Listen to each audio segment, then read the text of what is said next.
Okay, you want to say hi? Hi.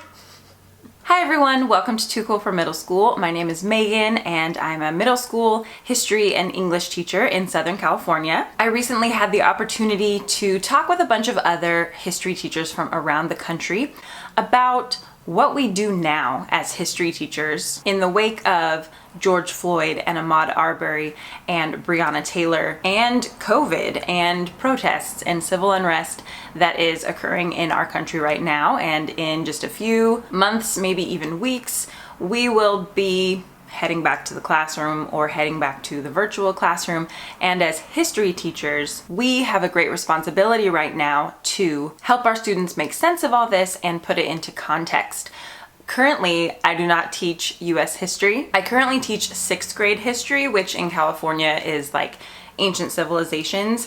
So it's a little bit different than teaching US history right now. But I used to teach 8th grade US history, and now I actually teach 8th grade English, and so I'm able to kind of collaborate with our history department. So today I want to talk about some of the things that I did do when I taught 8th grade history just a couple of years ago, and also direct you to that conversation that we had the other day. It is on YouTube and I will link it down below so that you can hear from other history teachers around the country. And the main thing that I really wanted to do in this video is just to look at like the standards that we do have and look at how we can teach, somewhat from the standards, somewhat from the textbook, still keep our jobs, but teach as if Black Lives Matter. That's going to be the easiest to put in my title of this video, but also to teach as if Indigenous lives matter, and as if Asian lives matter, and Mexican lives matter. So we're just going to look through the standards as they are and talk about what we can do within like the basics of US history to make it much more relevant today, to make it much more well-rounded, which in turn just makes it more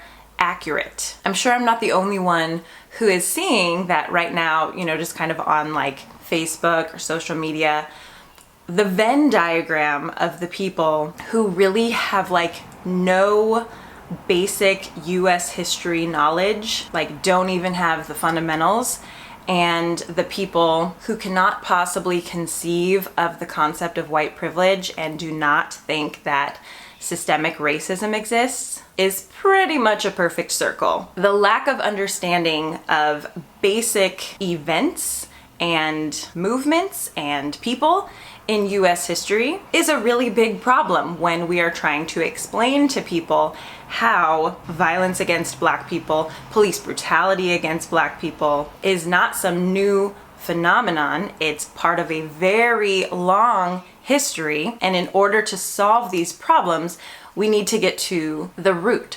So really, as a history teacher, I'm not advocating for like throwing out every single textbook and every single date and fact and time and like only teaching current events, because our current events don't make any sense without the context of US history. So we need our students to have a very, very firm grasp of just like timelines and cause and effect and how things got to the way they are now. So I have right here the California US History Standards. These are old. These were written in 2000. That's when I was in 8th grade. So these are a bit old. In California, we don't necessarily operate off of these anymore.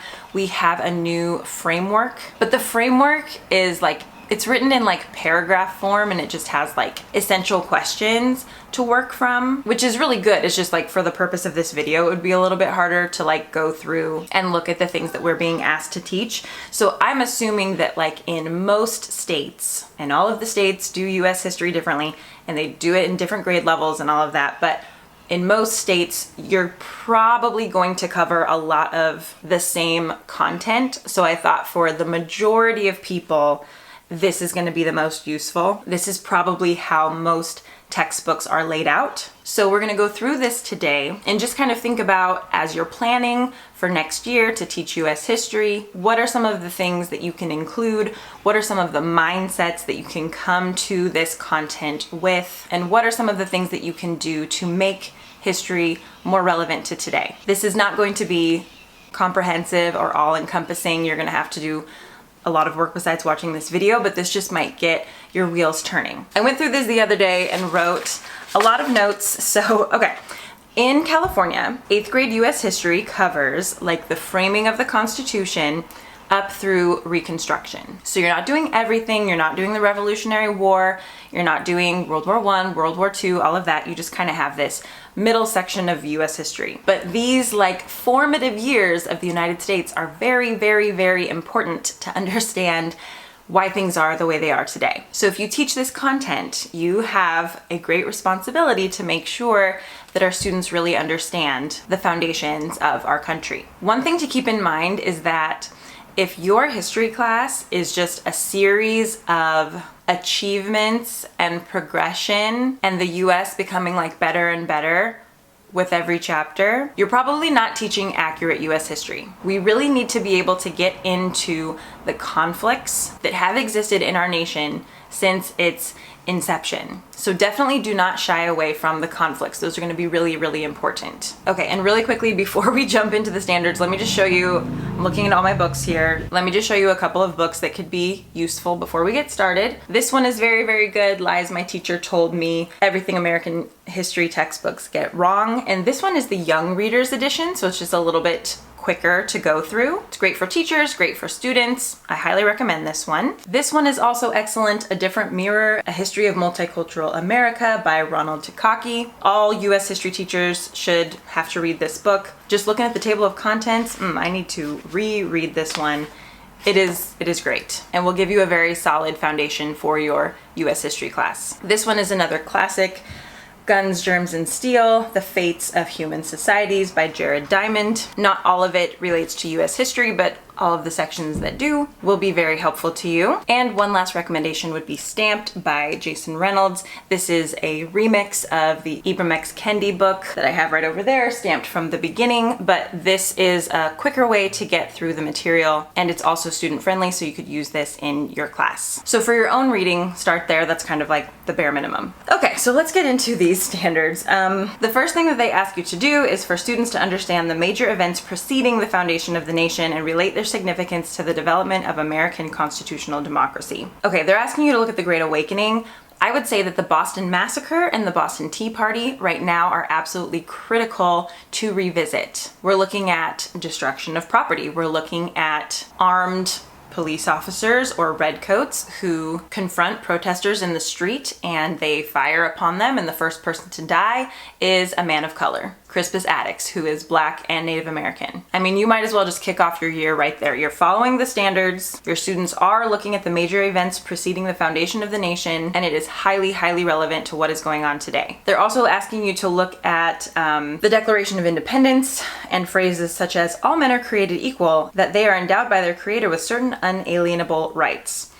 I would encourage you to put that on your board somewhere and question it every single day. So as you're studying through American history, at this point in time, are all men treated as if they were created equally? Or all women created equally? Are all people guaranteed these unalienable rights? It's in our Declaration of Independence, but we absolutely did not live up to it from out the gate. So this is something that you are basing in a primary source document. You're basing this on Thomas Jefferson's text, but you're questioning it every single day. They also ask you to look at how it affected other nations, especially France. Some of these things just don't need a ton of your time. If you really need to cover that one, show a clip from Les Mis, show Do You Hear the People Sing? Or look down, you'll always be a slave. You can touch on that quickly and then just kind of come back into some more standards. So as we continue on, we're looking at the political principles underlying the US Constitution and the significance of the Magna Carta, English Bill of Rights, and the Mayflower Compact. Fine, but if you don't include the Iroquois Confederacy, we're leaving out something hugely impactful to the US Constitution. I have no idea why that is not front and center in these chapters in our textbooks and in the standards. But right now, just go Google the Iroquois Confederacy and you will find a ton of information about how that greatly influenced, I believe it was Benjamin Franklin, and it had a huge impact on the way that we set up our government. As you are teaching early US history, if you are not bringing in the perspective of multiple Native American tribes every single day, you're leaving out a ton of what was going on at the time. I have a couple of really good books on that. This one is really good, The Indians' New World, Catawbas and Their Neighbors from European Contact Through the Era of Removal. This one is also pretty good, Facing East from Indian Country by Daniel K. Richter. And you're also going to be able to find like transcripts of meetings between Native American tribes and colonists or early Americans where they discussed treaties and all kinds of stuff. Like you're able to find those things, but you do have to go look for it, and it's probably not in your textbook. I'm on the West Coast, but a lot of like East Coast museums and like tribal headquarters and stuff are going to have those things. Sometimes even like community colleges or state colleges will have like archives where they've saved a lot of this local history, and you can go in and just like access those documents. And then yeah, you're gonna have to put together your own lesson probably based on those primary source documents. But if we are teaching as if other people mattered besides Benjamin Franklin and George Washington, this is how we do it. Okay, so one of these standards talks about how you can evaluate major debates that occurred during the development of the Constitution, divided federal and state power, slavery, the rights of individuals and states, and the status of American Indian nations under the Commerce Clause. This stuff is really important. Always when you look at the status of Native Americans under official US law or whatever, this is always going to reveal their true intentions, the United States' true intentions about who they believe tribes to be and themselves to be and governments to be. And like it says earlier, slavery has got to be front and center from the beginning of your US history class. It's not gonna just be a chapter that you come to in like March as you're studying the antebellum period right before the Civil War and talking about like causes of the Civil War. This is something that is foundational to the United States and to the development of the colonies and to the development of our entire economy and to our ideas about race. And you cannot save it for later. It comes up early on, so you need to be talking about it all year long. The podcast 1619 is a great place to start. Over the summer, please listen to that whole podcast and it will give you more context and more ideas for how to incorporate that all year long, because slavery affected everything.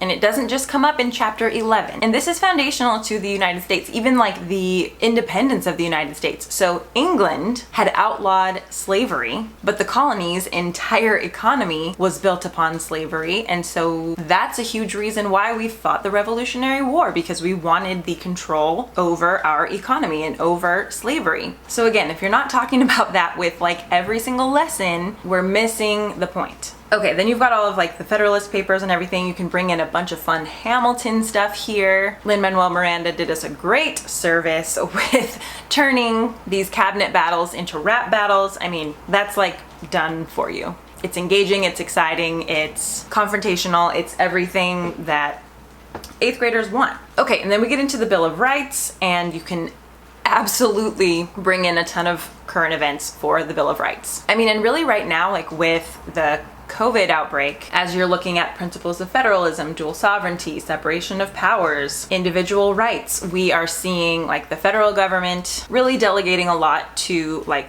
states, but then different states are handling the outbreak differently, and even different like counties are. So if we have something that impacts everybody, but we allow different states to handle it differently, what does that look like? And it's true that some places just like don't have any cases of COVID-19. So should they have to follow what the rest of the country is doing, like in places like New York and Southern California where we do have a lot of cases? I mean, all of these questions relate directly to like slavery, for example. When we get into like how to pay for the Revolutionary War costs, like does everybody chip in to do this stuff? Do you just delegate it based on different states' situations? What do we do? These are foundational questions of our nation, and we certainly haven't solved them yet. So these are great things to talk about.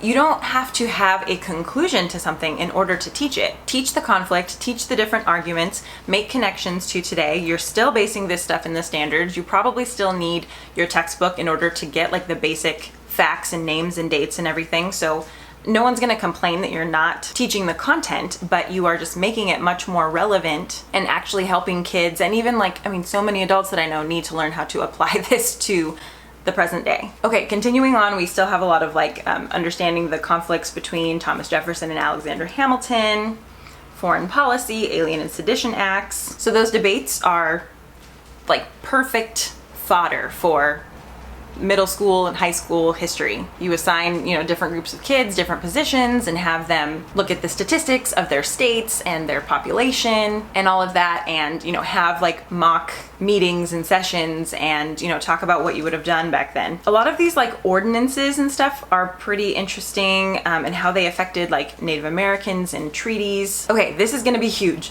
Know the significance of domestic resistance movements and ways in which the central government responded to such movements like Shays' Rebellion, the Whiskey Rebellion. Do not miss the opportunity this year to connect those events to current events. This is incredibly important, and I wish I had time to just like sit here all day and read up on all of this stuff, because this impacts our current situation so much. What is a really good book on this? This one. This one right here, Unruly Americans and the Origins of the Constitution. Please read this one before you go back to school as well. I know I'm giving you a lot of homework, but again, if we are teaching as if Black Lives Matter, it is going to require a very full understanding of history. It takes a lot of work to do this. Okay, basic lawmaking process. Yes, we need to understand that. Look around on the internet a little bit for teachers who have made cool lessons to like demonstrate the lawmaking process. Okay, understand the functions and responsibilities of a free press. One thing that I think is really important to look at is the power of Black newspapers. For my master's thesis, I spent, months and years really just reading through Black newspapers, and there were so many. I could go off on a tangent there, but read those, read lots of them. Okay, we're going on to 8.4. We're supposed to be looking at the country's physical landscapes, territorial expansion under the first 4 presidents. Okay, you need to look at the Haitian Revolution and the fact that we would not have the Louisiana Purchase if it were not for the Haitian Revolution. There's a crash course video on the Haitian Revolution that's really good, and I think in my Teachers Pay Teachers store I have like, closed notes, things that your kids can use as they watch the video. And yeah, we would not have that territorial expansion were it not for Haiti. Okay, supposed to be looking at like famous speeches. Here's where you can loop in your English teachers, hopefully, and they can do some of this with you. All right, then we're looking at the rise of capitalism and economic problems, etc. Again, this is all going to be based in slavery. There was a Marketplace episode recently that talked about like the foundations of accounting, and they were looking at accounting logs from Monticello, and so much of like modern day accounting comes from keeping records of enslaved people, and like middlemen come out of like overseers and all of that. So all of this is very connected. Okay, this was always on the test. Okay, so like California used to test history in 8th grade, and they would have students take a test that was partially their 6th grade history, ancient civilizations, and another chunk of it was 7th grade history, like modern world, and then the last part was US history. And it was just ridiculous to expect 8th graders to remember everything from 6th, 7th, and 8th grade. But there was always a question about like Washington Irving and James Fenimore Cooper on there. So that's why this standard is in there, but like, whatever, unless you want to talk about how like America is trying to create a narrative about itself. But again, I would say that English teachers should help you out with that a bit and take that on. I'm an English teacher, and I'm volunteering myself for that duty. So okay, so then we get into foreign policy in the early republic, War of 1812, fine. Okay, changing boundaries of the US with Mexico and Canada. This is going to be really big too. It is also really significant that Mexico outlaws slavery a long time before the United States does. And most of us teach, the Underground Railroad and how enslaved people would escape to Canada, but they also escaped to Mexico because Mexico did not have slavery at that time either. So that's going to be an important piece of this. The DBQ Project and Stanford History Education Group, if you Google either of those two things, I think they both have some pretty good primary source document lessons about foreign policy with Mexico at this time, and just both of those sources, sites, resources in general are very, very good. Okay, so again, outline the major treaties with American Indian nations during the administrations of the first 4 presidents. I think most teachers probably skip this, but this is really, really important, especially considering the state of most Indian tribes right now and their current struggles with the federal government. In my English class, we did a section on Native American literature and just looked at just current events in general surrounding Native American tribes, and this is history that repeats itself and repeats itself and repeats itself in a violent loop, and it is immensely important that we understand this. So please don't skip over these sections on the American Indian treaties and the awful things that we did. Again, these are probably the harder things to find like resources on and like fully developed lesson plans on, but I don't know. Maybe I can help you out with that. Maybe I can write some of these things. I don't teach US history anymore, but clearly I wish I did. Okay, so now we're looking at the divergent paths of the American people from the 1800s to the mid-1800s, challenges they faced in the Northeast. Okay, so we're looking at like Henry Clay, the American system, industrialization, technological developments. Fine, all of that is good. Look at who is doing the labor. That is another thing that's just going to be a fully formed thread going all the way through US history. Who is doing the actual work? In the very beginning, when people came to like Plymouth Rock and Jamestown, they brought a lot of white indentured servants. And then we have our slave plantations, and we have exploitation of immigrant labor and women's labor and child's labor in the North. So never forget to look at who is doing the work. When we say that, like the economy is growing and we have industrialization and technological developments, how are we getting those things? Who is actually the engine behind all of that? And it talks about studying the lives of Black Americans who gained freedom in the North and founded schools and churches. But again, a lot of them fled to Canada or to Mexico or passed as white. This is another really interesting thing to look at, and something that my students every year are very surprised by, that most slave owners had children with their enslaved females, and they would have these children, they would sell their own children. It's just so crazy to me how there's so much discussion like later on, like during Reconstruction, about how we absolutely like cannot mix the two races, when these slave owners had been doing that for freaking centuries. There were so many people of mixed heritage running around, but this is why we have like the 1-drop rule, and why people were considered Black, even if they were half Black, a quarter Black, an eighth Black in the case of frickin' Dred Scott, which you'll get to later, and you absolutely need to make sure to cover.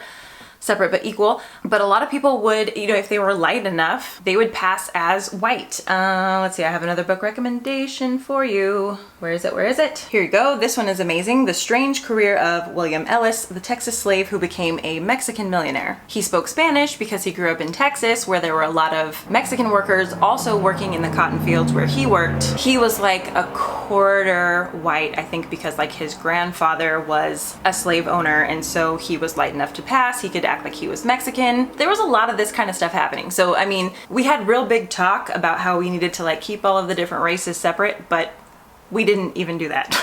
Anyway, okay, kind of a tangent. All right, I gotta keep it going here. Okay, so then like social movements. These are important to look at because we've got like the women's suffrage movement, which is led by a bunch of white women, and then if we look at a lot of social causes today, also run by a lot of white women and are not intersectional, and they are leaving behind Black women, other women of color, and are really not as progressive as they seem. So kind of questioning, as much as I used to love, Elizabeth Cady Stanton and Susan B. Anthony because they fought for my rights, they didn't necessarily fight for everybody's. And a lot of them were pretty racist.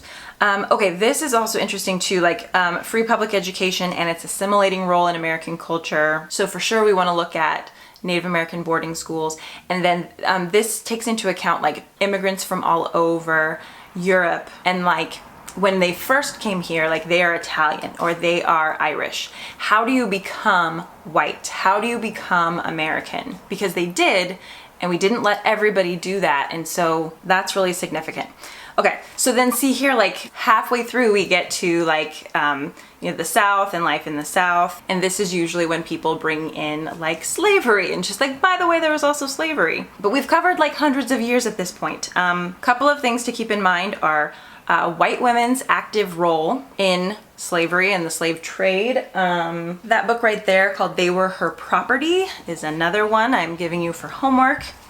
One really interesting thing to look at is sermons by Southern pastors who were telling their congregations how great it was to have these enslaved people and to let them go to church every Sunday and how they were saving their souls. And then we also just need to look at the tactics to keep slavery intact. The violence, the terrorism that it took in order to keep slavery running. We hear people say things like 400 years of slavery, that sounds like a choice to me. Not when you look at the tactics that we used in order to keep people enslaved. I think that is really important because kids will question that. Like, how come people didn't just rise up? How come they didn't just leave? How come they didn't just run away? They tried to, and sometimes they did, and sometimes they did have uprisings. Occasionally they were successful, but look at what happened when they were caught. This is very important to understand how this system could have lasted for so long. Truly, when we are studying slavery, that is not Black history. That is white history. The people who kept slavery running and came up with all kinds of ways to sell people and to put different values on people and to most efficiently use the labor of Black people were all white people. So when we look at the history of slavery, we need to understand that that is white history more than anything. That really doesn't belong in our like only Black History Month category. Okay, then you get into like westward expansion. Andrew Jackson, who was absolutely terrible. Look at who he appealed to. Look at who he destroyed in order to satisfy his base. Maybe make some connections right now. Look at, okay, I have another book for you. This one is really, really small. It's really tiny. Get this, The Cherokee Removal, A Brief History with Documents by Theda Perdue and Michael D. Green. Get this for your classroom, use it. I spend a long time on Cherokee removal and the fact that the Cherokees spoke English. They even owned enslaved people. They wrote English. They had newspapers in English. They had a constitution. They did absolutely everything they could to become white, and they won a freaking Supreme Court case in order to keep their land. And Andrew Jackson said, the Supreme Court has ruled, now let them enforce it. And he still took his military and pushed them off of their own land because farmers and people who wanted to dig for gold wanted their land. So if you don't spend at least a couple of days on Cherokee removal, you are not properly teaching what happened. Okay, and then a couple of other things. This idea of like these, individual pioneers that set off to the West. Okay, no. They were almost all hired by huge corporations who sent the government, the military, ahead to remove, which is a very sanitized way of saying kill, Native Americans who were already on the land, and then cattle companies, railroad companies, water companies, all these huge corporations sent like employees out to settle this land. So it was not a bunch of like Laura Ingalls Wilder families. This was not rugged individualism. This was straight capitalism. So be careful not to like perpetuate that myth. Somehow, this says nothing about Chinese labor, which you absolutely need to cover. And then the gold rush in general was a worldwide gold rush. There were people from France, there were people from Chile, there were people from China, and then the East, of course. But look at all of those things. Oh, another book, hold on. The Comanche Empire. This is one of my favorite books, and you need to understand the Comanches and the Mexicans and the white people, the Americans, the Texans, all of that when you are looking at going west, especially if you teach in Texas. Because I know people do like a whole year of like Texas history. Read this book. Homework again. I'm gonna run out of battery and you're gonna run out of attention span, but okay. So now we're talking about attempts to abolish slavery. One of the things that you have to recognize is that people were against slavery from the beginning of the founding of the United States. This is not like a new idea that like suddenly people think of after 200 years, whatever. So looking back to like, okay, John Quincy Adams, John Brown, talk about that all the way through, that not everybody was for slavery, but that our economy was so dependent upon it and all of our laws had slavery baked into them. The 3/5 Compromise was about taxation. Taxation is huge. I remember doing a big thing on like the 3/5 Compromise and like population versus taxation. So you want your population to be high to get more voting power, but you don't want to count your enslaved people as property because then you have to pay taxes on them. But then the North doesn't want to count them as people because then the South gets more voting power. And so, I mean, this is all baked into everything about our history. So all of these compromises, all of this just like trying to figure out how do we run a country, grow as a country when we have so much division and just so much like hypocrisy. Here's where the Dred Scott decision comes in. Again, remember that he was 1/8 Black. All right, then we're getting into like the causes and complex consequences of the Civil War. It is about slavery. It is about slavery. States' rights is what some people will say, but it was about the states' rights to keep slavery. It's also really important to understand that the vast majority of white people in the South would never in a million years be wealthy enough to buy another human. Buying other humans was very, very expensive, but they so badly wanted to believe in the dream of being able to do that, that they fought this whole entire war on behalf of a few super, super rich people. If that doesn't resonate with you right now, I don't know what will. People would like rent enslaved humans to help them with their crops at like certain times of the year, but often they could not afford to actually buy someone who was enslaved. I mean, like understanding that, like it's very important to understand the mindset at that time of poor white people. Again, like tying in Haiti, that's gonna really make these things make sense. And then like even today, that just illuminates a lot about what is happening. All right, I guess we should study the lives and leaders of Ulysses S. Grant, Robert E. Lee. You can definitely bring in like people toppling their statues. Okay, and then just like battles and stuff about the Civil War, fine, whatever. But don't spend a ton of time there because a lot of teachers get here in like May and then they don't have any time for Reconstruction. And if there is anything that you need to spend a ton of time on next year, it is Reconstruction. Reconstruction is what makes everything right now make sense. So we have the end of the Civil War. Here's where you bring in Juneteenth, by the way. Of course, you need to teach Juneteenth. And then I remember I had all these great, I don't know guys like where I even found all these lessons, but this was like 7-8 years ago before I knew anything about Teachers Pay Teachers. I would just spend hours and hours and hours combing the internet for good lessons, like based in primary source documents, and I was able to find them. So I don't have all my stuff with me. I like printed it and it's in little binders in my classroom, but this stuff is out there. It's out there, okay? So I found all these primary source documents about people who had been enslaved, and then after the Emancipation Proclamation, they went right back to working on the same plantation because where else are they going to get employment in Mississippi? And a lot of times they would move right back into their home that they were forced to live in before, and now they were charged rent. And like, we have to look at that. We have to look at sharecropping. We need to understand that sharecropping was just like slavery 2.0. And as an English teacher, we didn't get to it this year because we ran out of time because of the pandemic, but Roll of Thunder, Hear My Cry does a good job of kind of like setting that up for students and explaining that. And I feel like this is the section that just doesn't get taught. Like so many people, like the nation at large does not understand Reconstruction, and it's so important. Also, a lot of these plantation owners brought in Chinese workers. When black workers were like, no, we're not doing this anymore, we're not working on your friggin' plantation, they brought in Chinese workers from a similar climate to the South. So there were a lot of Chinese in Mississippi. So I think in other videos I have a lot more information about that. There's some documentaries out right now that are amazing. Some of my friends produced them, directed them, made them. Okay. Then you absolutely need to teach that immediately after the Civil War, there were a bunch of black politicians, black senators. This is where you teach Black Wall Street.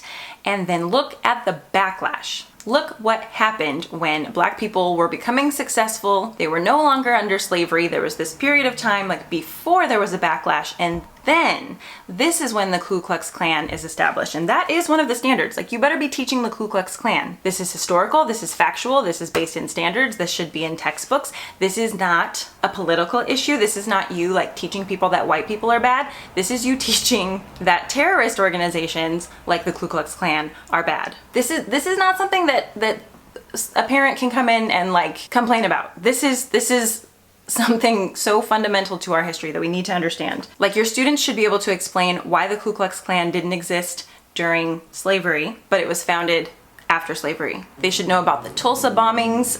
That show, what is it called? Watchmen, is based on all of that. So there are a ton of resources about this, you guys. We're not like reinventing history. We're just teaching a more thorough history that is not based in fairy tales of Americans, white Americans, just getting better and better and better with each passing year. Okay, so 13th, 14th, and 15th Amendments. You could spend a lot of time on that. Guys, you need to get to Reconstruction in like February. You need to have plenty of time to look at this. You can use the 13th documentary, look at prison labor.